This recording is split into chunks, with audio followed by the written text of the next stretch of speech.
Hi అండి, గుండె నిండా గుడిగంటలు టుడే ఎపిసోడ్ ఏం జరిగిందో చూద్దాం. ఆ దొంగలు ఎవరో చూస్తానులే అని అనేసరికి ఏంటి దొంగలు అంటున్నావు, ఎవరిని? అవును, మమ్మల్ని 5 లక్షలు తిప్పించావు, నువ్వు 5 లక్షలు ఇవ్వకపోతే నీ మీద కేసు పెడతావు.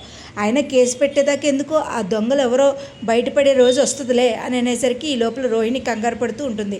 ఈ లోపల కామాక్షి రానే వస్తుంది. ఇదేంటిది, దొంగలు అనగానే నువ్వు వచ్చావత్తా అని అనేసరికి, అది కాదురా, నేను చిన్న పని మీద వచ్చాను. అమ్మా, పరామర్శానికి వచ్చావా లేకపోతే పలకరింపుకి వచ్చావా అంటే, లేదన్నయ్యా, నేను అదే కందిపప్పు డబ్బాలో పెట్టాను అనుకుని చెప్పాను, కానీ కందిపప్పు డబ్బాలో పెట్టలేదు, పెసరపప్పు డబ్బాలో పెట్టాను, ఇదిగో 2 లక్షలు వదిన అని అనేసరికి, ఇదేంటిది, ఏదో మతలబ్ ఉంది, అదేం లేదురా అల్లుడు అని అనేసరికి, అది కాదురా బాలు అన్నా కూడా ఏదో ఉంది అని చెప్పేసి అంటూ ఉంటాడు బాలు. ఏదేమనుక అనుకోండి, నేను ఇచ్చేవలసింది ఇచ్చేస్తున్నాను అని చెప్పేసి కామాక్షి వెళ్ళిపోతుంది. సరే అయితే 2 లక్షలు ఇచ్చేసావు, మరి మిగతా 3 లక్షలు ఎవరిస్తారు? నువ్వు అదే ఏమండి వదిలేయండి, ఎందుకు వదిలేయాలి మీనా? నీ మీద నా మీద కావాలని కేసులు పెడుతుంది కదా, తెలియని పిల్లోడి మీద కూడా కేసులు పెట్టింది కదా, చదువుకునే పిల్లోడి మీద కూడా, ఎందుకు ఊరుకోవాలి మీనా? అందుకని ఊరుకునేదే లేదు అని చెప్పేసి అంటూ ఉంటాడు.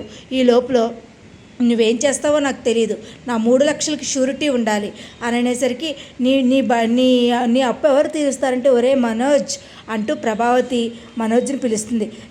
నాకేం సంబంధం లేదమ్మా అంటే, చిచ్చి అని తిట్టుకుంటూ ఉంటుంది, ఎవరి దరిద్రుడా అని తిట్టుకుంటుంది. నువ్వేం చేస్తావో నాకు సంబంధం లేదు, నువ్వు నాకు పేపర్ మీద నువ్వు నాకు అప్పు ఉన్నట్టుగా రాయాలి, నేను ఎలాగో వడ్డీ కట్టుకుంటున్నాను, కనీసం నాకు అసలైన రావాలి అని చెప్పేసి బాలు వెళ్ళి ఓ పేపర్ పెన్ను తీసుకొచ్చి చెప్పేసరికి ప్రభావతి రాస్తుంది. సంతకం పెట్టమ్మా అంటే సంతకం పెడుతుంది. షూరిటీ సంతకం పెట్టరా, షూరిటీ సంతకం ఎవరి చేతను పెట్టించమ్మా అంటే, ఒరే మనోజ్ నేను పెట్టను అది ఇంకా మాట్లాడకుండా, ఏదైనా భార్య తప్పు చేసినా ఒప్పు చేసినా నేనే కదా అని చెప్పేసి సత్యం బాలు వాళ్ళ నాన్న సంతకం పెడతారు. నువ్వెందుకు నాన్న పెడతావు? లేదురా, మీ అమ్మ నాకు పసిపిల్లలాగే కనిపిస్తుంది, ఏం చేస్తాం, భార్య చేసిన తప్పులు అటువంటి, ఈ మనోజ్ గాడిని తొక్కేయాలి నాన్న, తొక్కండి అని చెప్పేసి తిడుతూ ఉంటుంది.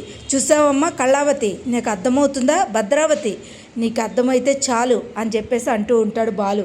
ఏమైనా సరే గుర్రుమని చూస్తూ ఉంటుంది.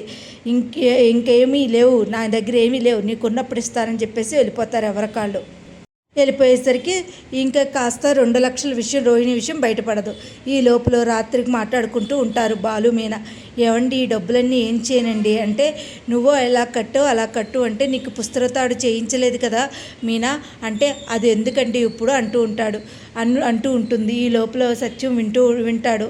ఏంటో అన్నట్టుగా, ఏమండి పుస్తకతాడు నేను అడిగానా, ఇప్పుడు బంగారం చాలా పెరిగిపోయింది కదా, తర్వాత చూద్దామండి, ముందైతే అప్పులు తీర్చాలండి అంటూ మీనా చెప్తుంది. అది చూసిన సత్యం చాలా మురిసిపోతాడు. ఓ పక్క నుంచి రోహిణి వాళ్ళ అమ్మని కొడుకుని ఒక ఇల్లు తీసేసి తన దగ్గరలో తెచ్చుకుంటుంది.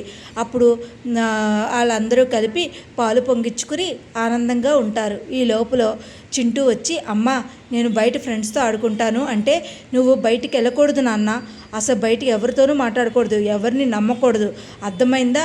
ఎవరితో మాట్లాడకూడదు, నువ్వు లోపలే ఉండాలి, స్కూల్కి వెళ్ళాలి వచ్చేయాలి, అంతవరకే.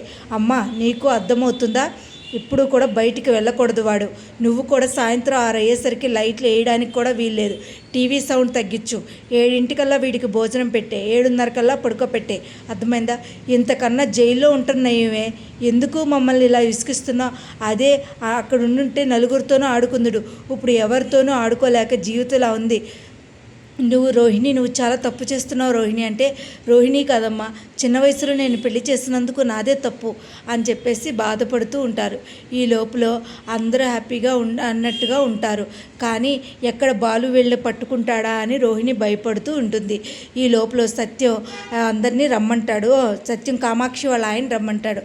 ఎరా రంగా ఎప్పుడొచ్చావు అనేసరికి, వచ్చి కూర్చోరా, ఏంటి మామ ఇలా వచ్చావు అంటే, ఏం లేదురా, నేను ఉద్యోగం చేయాలనుకుంటున్నాను, ఈ వయసులో 3 కోడళ్ళు 3 కొడుకులు ఉండగా ఉద్యోగం చేయాల్సిన అవసరం ఏంట్రా? చెయ్యాలిరా, నా భార్య చేసిన అప్పులకి నేను చెయ్యాలి. ఏం చేస్తావు నాన్న, నువ్వు ఉద్యోగం చేయడం ఏంటి నాన్న, నువ్వు చేయడానికి వీల్లేదు అంటాడు బాలు. అవును మావయ్య, మీరు చేయడానికి వీల్లేదు అంటుంది మీనా. ఎవరు ఏం చెప్పినా నా నిర్ణయం మటుకే నేను చెప్పాను, అయినా ఈ వయసులో చేస్తే ఏముంది, నీకన్నా నాన్న పార్కులో కూర్చుని ఖాళీగా కూర్చున్నావు నువ్వు అని చెప్పేసి అందరూ తిడతారు. కానీ రంగా చూస్తాను అని చెప్తాడు, వెళ్ళిపోతాడు. ఈ లోపల బాలు కామాక్షి వాళ్ళ ఇంటికి వెళ్ళి, మామ ఏం చేస్తున్నావు? ఏం లేదు మామ, ఎందుకు వచ్చావురా? ఇప్పుడే మీ నాన్న జాబ్ గురించి మాట్లాడటానికి వచ్చాను. ఏం లేదు మామ, మా నాన్న జాబ్ చేయడానికి వీల్లేదు. నేను చిన్నపిల్లలకి ఏదో ఒకటి చెప్పుకున్నట్టుగా చేసి నేనే ప్రతి నెల డబ్బులు ఇస్తాను మామ, అది నువ్వు ఎలాగోలాగా చేర్చున్నా మామ అనేసరికి, ఒరే ఎందుకురా, నీలాంటి కొడుకు ఉండాలిరా అంటాడు. ఇదండి ఇవాళ కథ. కానీ అసలు ఏమీ జరగలేదు, కథ ఏమీ జరగట్లేదు, రోహిణి విషయం బయటికి రావట్లా. కానీ ఇవాళ ఎపిసోడ్ అయితే ఇది. ఏం జరుగుద్దో ముందు ఎపిసోడ్లో చూడాలి. కానీ ఇదివరకు ఉన్నట్టుగా సీరియల్ అయితే లేదండి. నా వీడియోస్ కనుక మీకు నచ్చినట్టయితే లైక్ చేసి, షేర్ చేసి, సబ్స్క్రైబ్ సాగదీస్తున్నారు. కానీ రోహిణి విషయం అయితే అసలు బయటికే రావట్లా.